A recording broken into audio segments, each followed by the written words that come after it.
এটা স্বরাষ্ট্র উপদেষ্টার ব্যর্থতা সম্পূর্ণরূপে বলতে হবে, কারণ এখানে আপনারা জানেন গাজীপুরের মতো একটি জায়গায়, যে জায়গায় বিজনেস এরিয়া, যে জায়গায় বিভিন্ন শিল্প কারখানা, বিভিন্ন প্রতিষ্ঠান রয়েছে, অত্যন্ত দুঃখের সাথে বলতে হয় সেই জায়গায় টেন্ডারবাজি, চাঁদাবাজি, রাস্তা দখল করে, ফুটপাত দখল করে বিভিন্ন বসাইছে, কারা বসাইছে?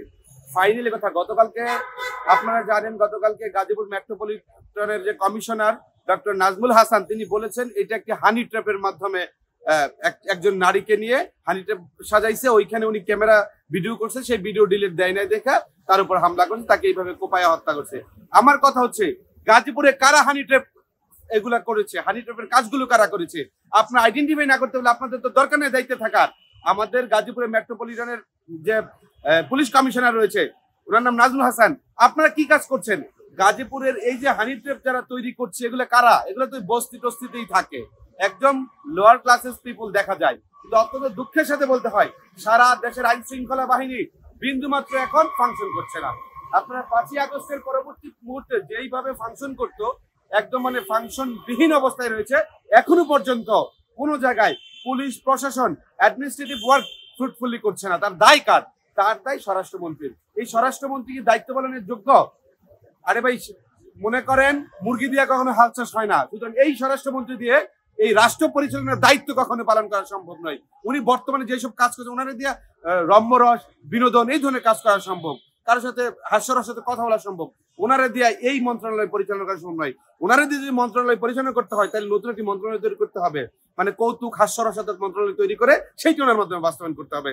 এর দায় সুস্পষ্ট ভাবে জাহাঙ্গীর সাহেবকে নিতে হবে, এর দায় গাজীপুরের পুলিশ কমিশনারকে নিতে হবে, এর দায় গাজীপুরের অ্যাডমিনিস্ট্রেটিভ যারা রয়েছে তাদেরকে নিতে হবে।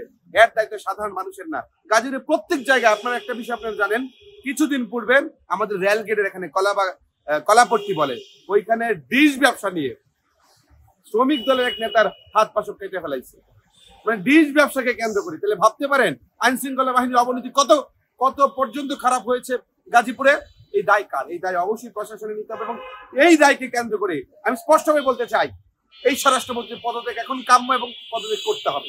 উনি সোশ্যাল মিডিয়াতে বলেছি যে এই যে একটি ঘটনা, সাংবাদিক হত্যা, সাংবাদিক সাগরুদ্দিন হত্যার ঘটনা আপনারা জানেন, পূর্বেও ব্যর্থ ছিল, এখনো ব্যর্থতায় পর্যবেসিত হয়েছে।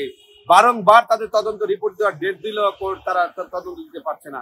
ঠিক একই কায়দায় মিলবো, আজকে সাংবাদিকদের জীবন, যারা they are the fourth state of any country এবং they are the custodian of public interest, যারা জনস্বার্থে কাজ করে, রাষ্ট্রের প্রত্যেকটি স্তম্ভ যখন ভেঙে যায়, ভেঙে চুরমার হয়ে যায়, তখন রাষ্ট্রের মুখপাত্র হয়ে এই গণমাধ্যম কর্মীরা কাজ করে। কিন্তু অত্যন্ত দুঃখের সাথে বলতে হয়, আজকে গতকালকে গাজীপুর যে ঘটনা ঘটেছে, গতকালকে 8টায়, আজকে 8টা 12, অলরেডি প্রায় 16-17 ঘন্টা হয়ে গেছে, তারপরে এখনো পর্যন্ত সিসি ফুটেজে এইগুলো দেখা গেছে, তারপর আইডেন্টিফাই করে তাদের গ্রেফতার করতে পারেনি। এইটা একদম আমি বলবো, আজকে যারা বিচারে আশ্বাস দিচ্ছেন, আসামিদের গ্রেফতারের আশ্বাস দিচ্ছেন, এরা শুভঙ্করের ফাঁকি ছাড়া অন্য কিছুই নয়। আজকে এখনো পর্যন্ত কিসের ভাই গোয়েন্দা সংস্থা, এত ইন্টেলিজেন্স যারা কাজ করছে, যারা গোয়েন্দা ডিজিএফআই এরা কাজ করছে, কাজ করার পরেও দেখেন এখনো পর্যন্ত আসামিদের এখনো পর্যন্ত ধরতে পারে নাই। এইটা কোনো বিচার কার্য হলো? এইটা কোনো গ্রেফতারের নমুনা হলো? এখন পর্যন্ত যদি গ্রেফতার না করতে পারে, তারা বিচার কার্য কিভাবে সম্পাদন করবে?